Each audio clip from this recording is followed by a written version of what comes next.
पात से ऊपर उठकर हम भी एक आज संकल्प लें कि यदि हमारा हरियाणा एक है तो सब हरियाणवी भी एक होंगे।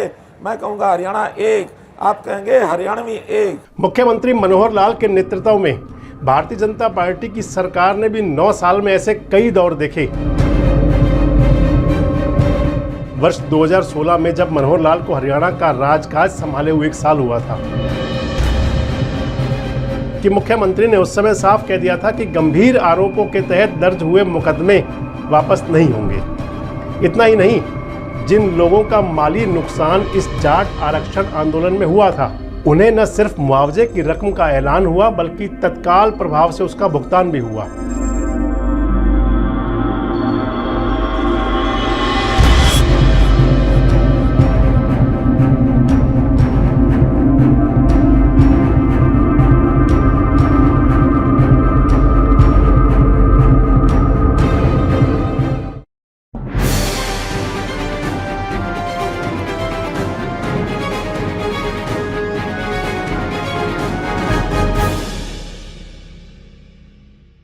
दोस्तों नमस्कार, मैं संजय मग्गू और मौजूद हूं देश रोजाना के डिजिटल मीडिया प्लेटफॉर्म पर। इससे पहले एक वीडियो में मैंने आपसे चर्चा की थी जिसके अंदर आपको बताया था कि हरियाणा के मुख्यमंत्री मनोहर लाल, जिनको पक्ष और विपक्ष के कुछ नेताओं की तरफ से कई बार ऐसा दर्शाने की कोशिश की जाती है कि क्या मनोहर लाल एक कमजोर मुख्यमंत्री हैं।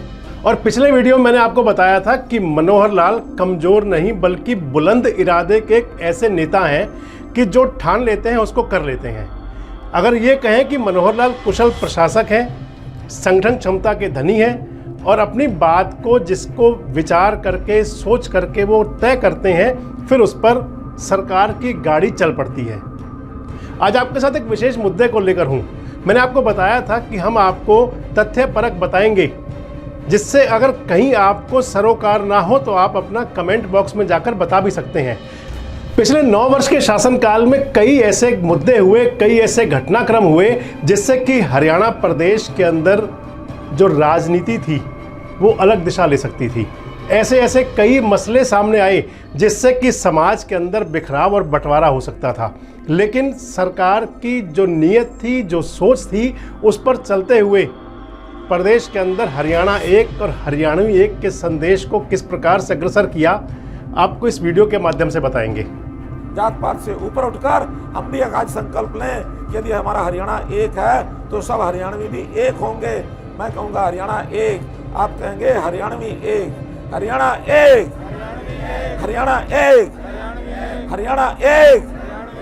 हर सरकार में कुछ ऐसे मामले तूल पकड़ते हैं जब भी कभी, चाहे वो गांव पंचायत से लेकर के देश प्रदेश की सरकारें हों, जब कभी नेतृत्व परिवर्तन हुआ करता है तो कुछ ऐसे मामले तूल पकड़ते हैं, ऐसे मामले उठते हैं और या फिर कई बार ऐसी चिंगारियों को हवा दी जाती है कि जो सरकार को, यानी कि जो सत्ता में लोग हों, कहीं उनकी छवि पर सवालिया निशान लगा दें, कहीं उन सरकारों को जो जनहित के अंदर काम करना शुरू कर चुकी हों उनका ध्यान बांटने के लिए कुछ ऐसे मामले, कुछ ऐसे मुद्दे उठाए जाते हैं जिससे कि जनता के बीच में ये संदेश दे सके कि फलां जो अमुक राजा है, अमुक मुख्यमंत्री है, अमुक शासक है, अमुक सरकार है, अमुक मुख्यमंत्री है, वो कमज़ोर साबित कर सकें।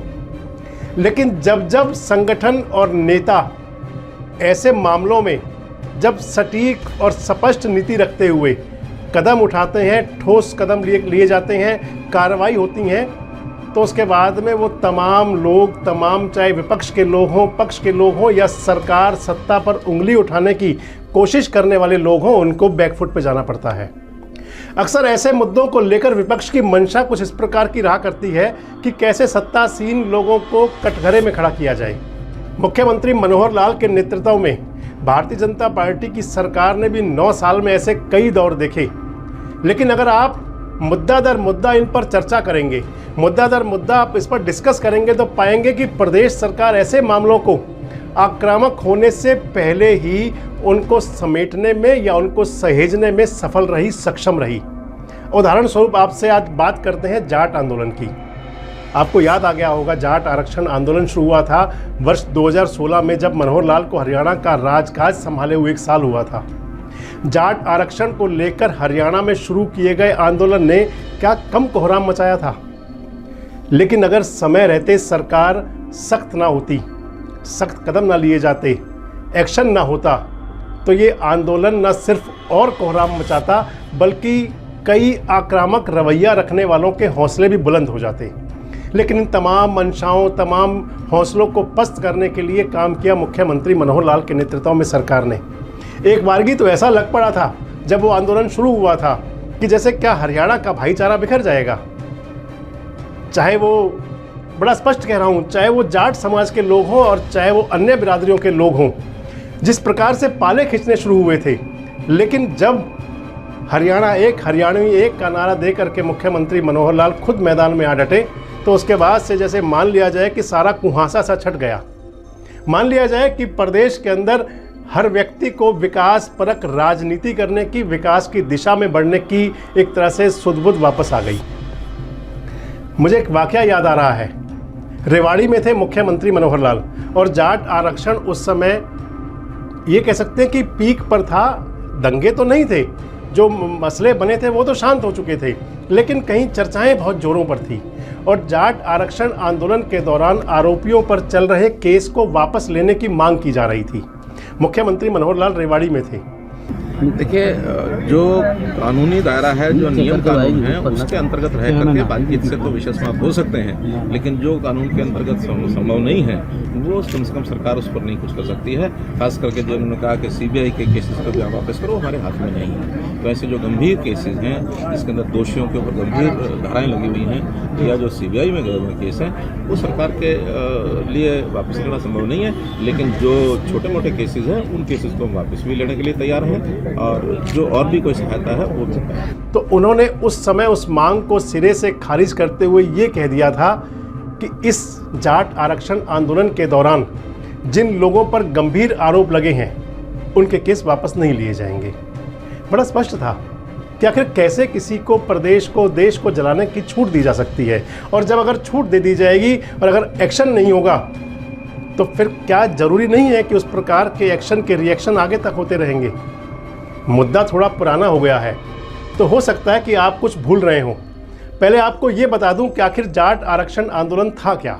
दरअसल हरियाणा के अंदर 30% आबादी रखने वाली जाट कम्युनिटी ने अपने लिए ओबीसी कैटेगरी में रिजर्वेशन की मांग की थी। पिछली सरकार यानी कि जो 2009 से 2014 की सरकार थी, भूपेंद्र सिंह हुड्डा मुख्यमंत्री थे। भूपेंद्र सिंह हुड्डा ने अपनी सरकार के अंतिम चरण में यानी कि 2012 में स्पेशल बैकवर्ड क्लास के तहत जाट, जट, सिख, रोड, बिश्नोई और त्यागी कम्युनिटी को रिजर्वेशन दिया।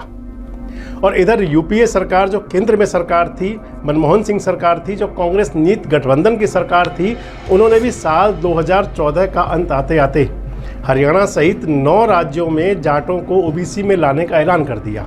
लेकिन जब ये सारा मामला सुप्रीम कोर्ट में पहुंचा तो सुप्रीम कोर्ट ने जाटों को यानी कि जाट समाज को पिछड़ा मानने से इनकार कर दिया, मना कर दिया। सुप्रीम कोर्ट ने कहा कि हम जाट समाज को पिछड़ा नहीं मानते। ऐसे में पिछली जो हुड्डा सरकार थी, जो भूपेंद्र सिंह हुड्डा मुख्यमंत्री थे, उनके नेतृत्व में जो कांग्रेस की सरकार ने रिजर्वेशन देने का फैसला दिया था, वो कोर्ट के आदेश पर यानी कि सुप्रीम कोर्ट के आदेश पर निरस्त हो गया, कैंसिल हो गया और उस मामले को, उस अध्यादेश को वापस करना पड़ा। इसके साथ ही पंजाब और हरियाणा हाई कोर्ट के ऑर्डर के बाद सितंबर 2015 में हरियाणा की मुख्यमंत्री मनोहर लाल सरकार को भी जाट समाज सहित उन 5 जातियों को आरक्षण देने के उस नोटिफिकेशन को वापस लेना पड़ा, जो उस समय के, उससे पहले यानी कि पूर्ववर्ती हुड्डा सरकार के समय जारी किया गया था। बाद में 2016 में जाट समुदाय ने मनोहर लाल सरकार पर दबाव बनाना शुरू किया। आंदोलन की शक्ल में आंदोलन शुरू हुआ। 15 फरवरी 2016 को हरियाणा के अंदर जाट आरक्षण आंदोलन की शुरुआत हुई सापना के सर छोटू राम संग्रहालय में। सर्वखाप पंचायत हुई और उस सर्वखाप पंचायत के बाद दलाल खाप की अगुवाई में दिल्ली हिसार राष्ट्रीय राजमार्ग पर सांकेतिक जाम लगाया गया। आरक्षण की मांग को लेकर यह आंदोलन 5 दिन तो पूरी तरह शांतिपूर्वक चला, लेकिन अचानक से ये आंदोलन 6ठे दिन हिंसक हो गया। पुलिस को फायरिंग करनी पड़ी, कुछ मौत भी हो गई और फिर रोहतक भिवानी में कर्फ्यू लगा। दंगाइयों को देखते ही गोली मारने के आदेश भी देने पड़े। 8 स्थानों पर सेना की तैनाती की गई। उस सब समय पर ऐसे कई ऑडियो वायरल हुए थे जो ये बताने के लिए काफ़ी थे कि जाट आंदोलन जाट समाज का नहीं था, जाट आरक्षण आंदोलन जाट समाज ने नहीं चलाया था। जाट समाज तो पूरी शांति के साथ आंदोलन कर रहा था, शांतिपूर्वक ढंग से रोड पर बैठे हुए थे। लेकिन जो सियासी लोग थे, जिनको कहीं ये रास नहीं आ रहा था कि आखिर कैसे एक आम आदमी मुख्यमंत्री कुर्सी तक पहुंच गया, क्योंकि हरियाणा प्रदेश की जो राजनीति रही है वो खासकर अगर सियासी घरानों की राजनीति रही है। सियासी घराने हरियाणा की राजनीति के अंदर अपने झंडा बरदार तैयार करते रहे हैं, तो आखिर झंडा बरदारों को ये कैसे रास आ जाए कि कोई व्यक्ति जिसका राजनीति के अंदर कोई बहुत बड़ा रसूख ना हो, बहुत बड़ी से ना हो, एक ऐसी जमात का व्यक्ति आखिर कैसे मुख्यमंत्री बन जाए। और बस उस सब को लेकर के विपक्ष के नेताओं ने, मैंने आपको बड़े सलीके से बताया है कि ऐसे कई ऑडियो वायरल हुए थे। पूर्व मुख्यमंत्री भूपेंद्र सिंह हुड्डा के एक सलाहकार पर भी मुकदमा दर्ज हुआ था, और इस प्रकार से ये तय हो गया था कि जाट समाज के कुछ नौजवानों को सत्ता से जो हटे हुए लोग थे, उन लोगों ने बरगला करके या उनको बहका करके या किसी भी तरीके से उस रास्ते पर पहुंचा दिया जो रास्ता दंगे का होता है, जो रास्ता बर्बादी का होता है, जो रास्ता विनाश का होता है। तो सरकार के सामने इस समय बहुत मजबूत कदम लेने की चुनौती थी। आंदोलनकारियों को सख्त लहजे में जवाब देने की चुनौती थी, और सरकार ने सख्त लहजे में जवाब दिया भी। आपको एक बात इस बीच में और बता दें कि जब ये दंगे हुए और उसके बाद प्रकाश सिंह कमीशन बना, और उसके अंदर एक बात और निकल करके सामने आई कि सत्ता की इच्छा रखने वाले लोगों के साथ साथ कुछ ऐसे अधिकारी भी थे जिनको वो नई सरकार, मनोहर सरकार, रास नहीं आ रही थी। कहीं ऐसा भी देखने में आया कि सेना को भी सहयोग नहीं मिला। लेकिन खैर, जब सरकार ने और अधिकारियों ने और सरकार की तरफ से जब सेना नियुक्त हो गई, आंदोलन पर पूरी दिशा में काबू पाने के लिए जो कदम आगे बढ़ गए, ऐसे में जाट आंदोलनकारियों को जो प्रस्ताव दिया गया बातचीत के लिए, तो जाट आंदोलनकारियों ने उस प्रस्ताव को ठुकरा दिया।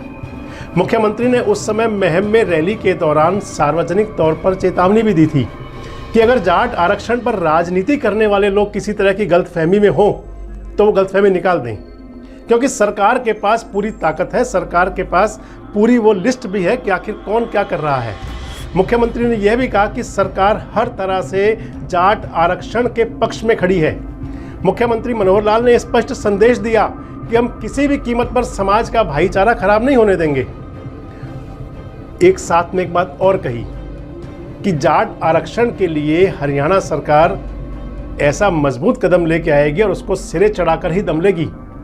लेकिन इसके साथ साथ एक संदेश और दे दिया कि भाई अकड़ने से काम नहीं चलेगा। एक संदेश मुख्यमंत्री ने और दे दिया कि बलवा करने वालों पर किसी भी प्रकार की रियायत नहीं होगी।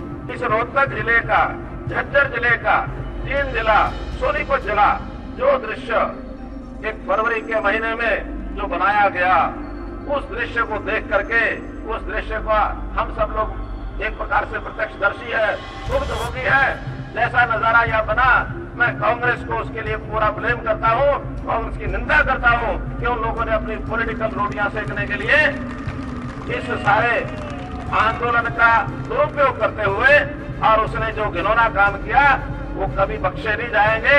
इनके बहुत सारे सबूत हमको मिल रहे हैं। आगे इस प्रकार की कोई घटना घटेगी तो सरकार कठोरता से पेश आएगी। इसी प्रकार से दोबारा ये घटना हुई तो सरकार कानून और व्यवस्था का जो विषय है उसमें कहीं पीछे नहीं हटेगी। और हम लोग रक्षा के नाते से, हमारा लॉ एंड ऑर्डर, हमारा होम डिपार्टमेंट, पुलिस विभाग वो तत्पर है। हम किसी प्रकार से आने वाले समय में कोई भी किसी प्रकार का आह्वान हो उसको बर्दाश्त नहीं किया जाए।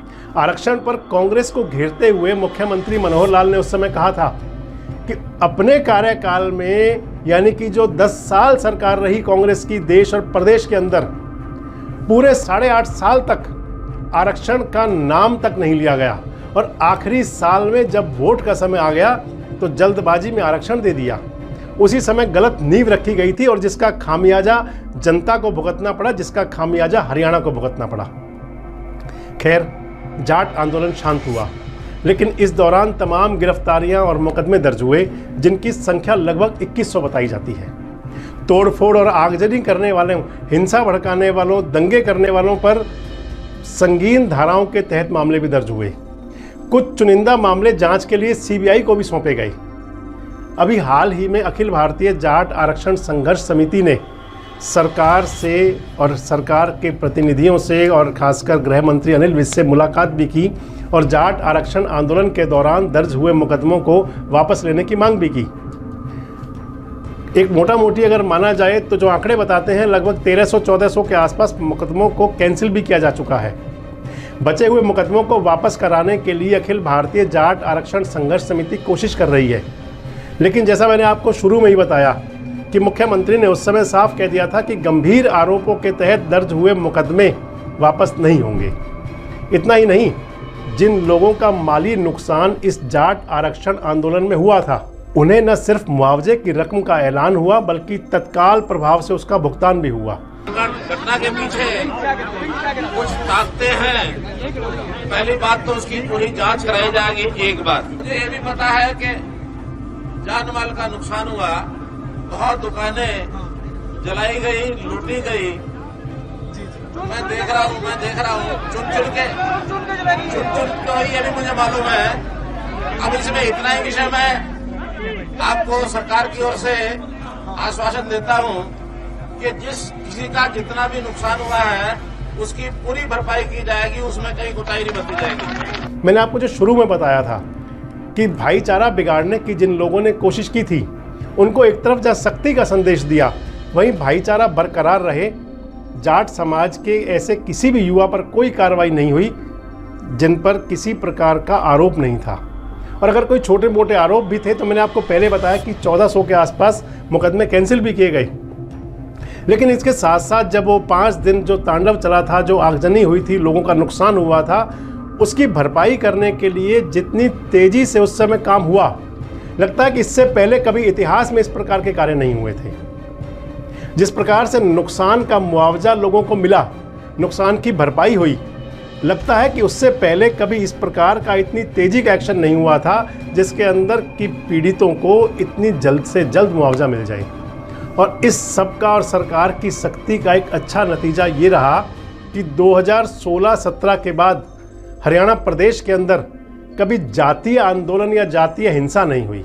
यानी कि मान लिया जाए कि जिस प्रकार से उस सारे मसले को सुलझाया गया, जिस प्रकार से जिस दूरदर्शिता के साथ में उस सारे मामले को, सारे आंदोलन को एक गलत दिशा में जाने से रोका गया, उसका परिणाम ये है कि आज हरियाणा एक, हरियाणवी एक का नारा पूरी तरह से लोग अंगीकार कर रहे हैं। और किसी भी प्रदेश की शांति के लिए, विकास की दिशा में वो प्रदेश आगे निरंतर आगे बढ़ता रहे, जरूरी भी है कि समाज में सामाजिक सौहार्द और भाईचारा कायम रहे। मान लिया जाए कि उस समय का जो आंदोलन था, जो गलत दिशा ले सकता था, उसको रोकने के साथ साथ मुख्यमंत्री मनोहर लाल के नेतृत्व में प्रदेश सरकार ने जनता को एक संदेश और दे दिया कि भविष्य के अंदर इस प्रकार की ऐसी घटनाएं ना हो, इस प्रकार की ऐसी वारदात ना हो और सियासी लोग उस पर अपनी राजनीतिक रोटियां ना सेक सकें। ऐसा माहौल बनाया जाना जरूरी है और वो माहौल बनाया गया।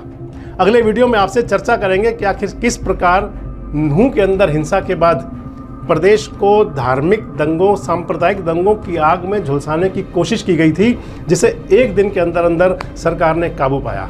इस प्रकार के वीडियोस के लिए, इस प्रकार की जानकारी के लिए जुड़े रहें हमारे साथ, देखते रहे देश रोजाना। नमस्कार। हमारे साथ जुड़े रहने के लिए देखते रहिए देश रोजाना का YouTube चैनल सब्सक्राइब कीजिए। साथ ही देश रोजाना की खबरें सबसे पहले देखने के लिए प्रेस कीजिए बेल आइकन।